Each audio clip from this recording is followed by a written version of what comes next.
গ্রামের আয়রনযুক্ত কলের পানিকে কিভাবে 100% ফিল্টারিং করে পরিষ্কার ধবধবে সাদা পানি বানিয়ে ফেলবেন? খুব বেশি কিছু না, 3টা প্লাস্টিকের ড্রামের সাথে আপনার পানির ট্যাঙ্কিটাকে কানেক্ট করতে হবে। প্রয়োজন হবে বেশ কিছু পাথর এবং সিলেকশন বালু। বিশ্বাস করুন, যারা গ্রামে বসবাস করে তারা খুব ভালো করে জানে যে সেখানে সাপ্লাইয়ের পানি না থাকায় টিউবওয়েল থেকে মোটরের মাধ্যমে ট্যাঙ্কিতে পানি উঠানোর কারণে প্রতিনিয়ত আয়রনযুক্ত লাল পানি ব্যবহার করতে হয়, যেটা দিয়ে গোসল করলে চুল এবং মাথার ত্বকের ক্ষতি হয়, খেলে পেটের সমস্যা হয়, রান্না বান্নাতেও সমস্যা হয়। তো প্রথমে বলে দিই, 100 লিটার পানি ধারণ ক্ষমতার সম্পন্ন 3টা ড্রাম নেবেন। ভিডিওতে দেখানো প্রসেসে প্রত্যেকটা ড্রামের উপর থেকে 7 ইঞ্চি নিচে একটা হোল করবেন আর নিচ থেকে 3 ইঞ্চি উপরে আরেকটা হোল করবেন এবং তার সাথে সংযুক্ত করে দিবেন পাইপ কানেক্টর। আপনারা 2 ইঞ্চি অথবা 3 ইঞ্চি পাইপ ব্যবহার করতে পারেন। এই পাইপ কানেক্টরের ভিতরে একটা ম্যানুয়াল ফিল্টারিং পাইপ যুক্ত করে দিবেন, যেটা আপনারা ভিডিওতে দেখানো প্রসেসে অন্তত 10 ইঞ্চি লম্বা একটা পাইপের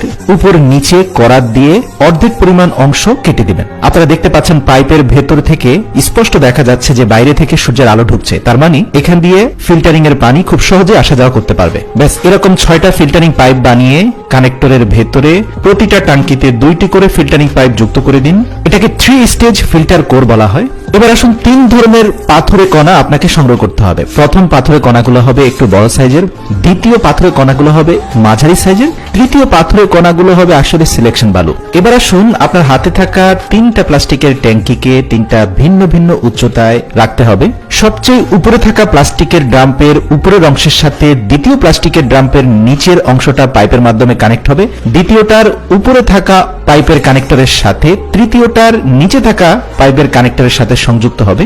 সর্বশেষ ড্রামের উপরে থাকা পাইপ কানেক্টরের সাথে ট্যাঙ্কির উপরে থাকা পাইপ কানেক্টর সংযুক্ত হবে। ব্যাস, মোটামুটি এবার আপনার কাজ শেষ। আপনাকে এবার সর্বপ্রথম ট্যাঙ্কির নিম্নাংশের সাথে সাপ্লাইয়ের পানির কানেকশন করতে হবে। যেহেতু সাপ্লাইয়ের পানির পাইপটা অনেক সরু হয়, এজন্য আপনাকে কনভার্টার ইউজ করতে হবে। মনে রাখবেন, কোথাও যেন লিকেজ না হয়। আপনার সংগ্রহ করা প্রতিটি পাথরকে একটা জালির উপরে স্থাপন করে ভালো করে স্পিডি পানি দিয়ে ধুয়ে নিন, যেন কোনো ময়লা আবর্জনা না থাকে। ছেঁকে নিয়ে সবচেয়ে বড় বড় পাথরগুলোকে সর্বপ্রথম পানির ড্রামে নিয়ে ভরপুর করে দিন।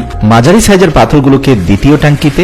অবশ্য দ্বিতীয় ট্যাঙ্কিতে একটা বিষয় মাথায় রাখবেন, দ্বিতীয় ট্যাঙ্কির মধ্যভাগে কিছুটা কয়লা সংযুক্ত করবেন, তবে কয়লা দেওয়ার পরে কিছুটা পরিমাণ সিলেকশন বালি দিয়ে তার উপরে আরো কিছু মাঝারি পাথর দিয়ে ভরাট করে দিবেন। এভাবে একই প্রসেসে কোর 1, 2, 3 পূর্ণ করে দেবেন। মনে রাখবেন, কোর 1-এ শুধুমাত্র পাথর থাকবে, কোর 2-তে 3টা উপাদানই থাকবে, কোর 3-তেও 3টা উপাদানই থাকবে। দেখতে পাবেন কোর 1-এর সাথে সাপ্লাইয়ের পানি কানেক্ট করা মাত্র নিচ দিয়ে পানি যখনই প্রবেশ করবে তখন সেটা পাথর হয়ে উপর দিয়ে গিয়ে দ্বিতীয় কোরে যাবে। সেখানে 3টা পাথরের ধাপ পার হবে। সর্বপ্রথম পাথর, সিলেকশন বালি, কয়লা, তারপরে আবার পাথর, তারপরে আবারও 3টা ধাপে কোর 3-তে গিয়ে ফিল্টারিং হয়ে যখন ড্রামে পানি যাবে তখন দেখবেন যে সেই পানিতে কোনো আয়রন নেই, একেবারে বিশুদ্ধ পানি। স্টার্টিং এর 2-3 ঘন্টার পানি কিছুটা অপরিষ্কার হতে পারে, যেহেতু আপনি ড্রামে নতুন করেই সবকিছু ইনস্টল করেছেন। তবে 2-3 ঘন্টা গেলেই দেখবেন 100% বিশুদ্ধ পানি আসা শুরু হয়ে গিয়েছে, যেটা পুরো 1 বছর ধরে টিকে থাকবে। কষ্ট করে এই 3টা ড্রামকে প্রপার ওয়েতে আপনার পানির ট্যাঙ্কির সাথে কানেক্ট করে দিতে পারলেই গ্রামের বাড়িতে 24 ঘন্টা ফিল্টারের পানি ব্যবহার করতে পারবেন, যেখানে আয়রন থাকবে না, পানির ক্ষারীয় উপাদানও নিয়ন্ত্রিত থাকবে। যে পানি খাওয়ার জন্য নিরাপদ, গোসলের জন্য নিরাপদ, এমনকি রান্নার জন্য শতভাগ নিরাপদ। দর্শক, ভিডিওটি এতটুকু পরিমাণে উপকারী মনে হলে আপনার প্রিয়জনদেরকে দেখাতে অবশ্যই শেয়ার করবেন।